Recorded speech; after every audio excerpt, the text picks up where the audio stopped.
মাননীয় প্রধানমন্ত্রী তারেক রহমান বাংলাদেশের কি পরিবর্তন নিয়ে আসতেছেন ইনশাআল্লাহ বাংলাদেশের মানুষ বুঝতে পেরেছে এবং বাংলাদেশের মানুষ তাকে সহযোগিতা করতেছেন।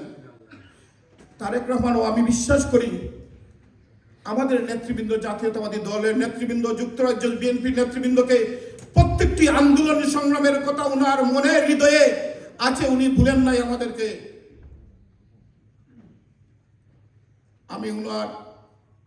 উনি যে আমাদেরকে ভুলেন নাই, আমি যখন প্রবাসী নেতৃবৃন্দরা যান আমি দেখি, দূর থেকেও দেখি, কাছ থেকে দেখি কিভাবে আন্তরিকভাবে তাকান, আন্তরিকভাবে ডেকে নিয়ে আসেন।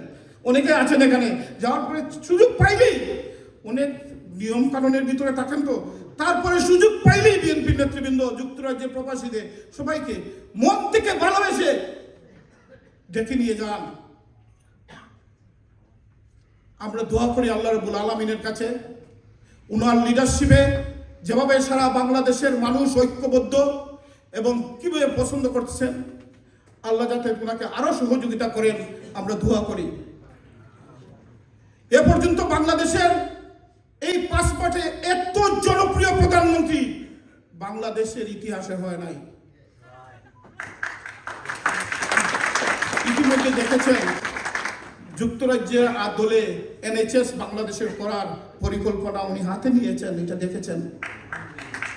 আপনারা দেখেছেন বাংলাদেশের সবচেয়ে বড় সমস্যা ড্রাগ, মাদক আর অনলাইন জুয়া, এইগুলো বন্ধ করার জন্য উনি পরিকল্পনা নিয়েছেন প্রত্যেকটি ইউনিয়নে মিনি স্টেডিয়াম করার জন্য।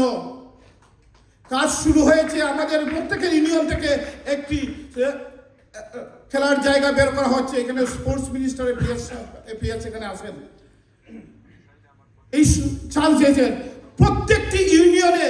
যে মসজিদগুলা, আমরা মসজিদে প্রত্যেক ইউনিয়নে 15টা করে মসজিদ, ইমাম, মুয়াজ্জিন এবং খাদেম 3 জনের বেতনের জন্য সরকার ব্যবস্থা করছে প্রত্যেকটি ইউনিয়নে 15টি। আলহামদুলিল্লাহ, পাশাপাশি মন্দিরেও দেওয়া হচ্ছে। এটা আমাদের সরকারের পরিকল্পনা। অনেকেই বলেন বাংলাদেশের সবচেয়ে বড় বাজেট এবার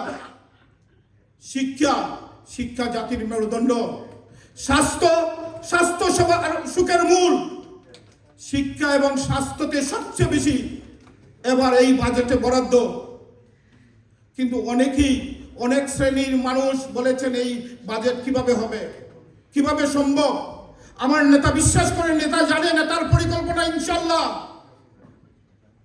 এবার দেখবেন বাংলাদেশে কোনো দুর্নীতি যাতে না হয়।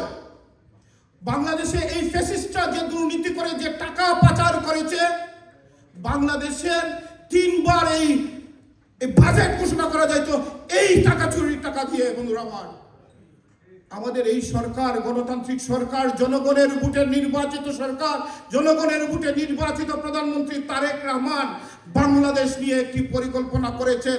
আগামীর সুন্দর বাংলাদেশ, সবার আগে বাংলাদেশ বলেছিলেন না আমাদের নেতা, সবার আগে বাংলাদেশ তারেক রহমান উপহার দিবেন। 5 মাসের সরকারে পরিবর্তন দেখেছেন কিনা? অনেক পরিবর্তন ইনশাআল্লাহ। আমরা প্রবাস থেকে আমরা সাপোর্ট অতীতের মতো ভবিষ্যতে আমরা সাপোর্ট দিব। আমাদের সরকার বলেছেন প্রবাসীরা বাংলাদেশে ইনভেস্ট করলে তাদের পেপার ওয়ার্ক করতে বছরের পর বছর লেগে যেত। অনেকেই 6 মাস 1 বছরের আগে পেপার ওয়ার্ক শেষ হতো না। এর জন্য ইনভেস্টররা, আমাদের ব্রিটিশ বাংলাদেশিরা অনেক মিলিয়নার আছেন, অনেকেই ইনভেস্ট করতে চান, কিন্তু এই কারণে অনেকে ইনভেস্ট করতেন না। আমাদের অর্থমন্ত্রী মাননীয় প্রধানমন্ত্রীর নির্দেশে এটারে গুছিয়ে নিয়ে এসে বলেছেন 10 দিনের মধ্যে ইনভেস্টমেন্টের সব পলিসি পেপার ওয়ার্ক রেডি করা যাবে ইনশাআল্লাহ।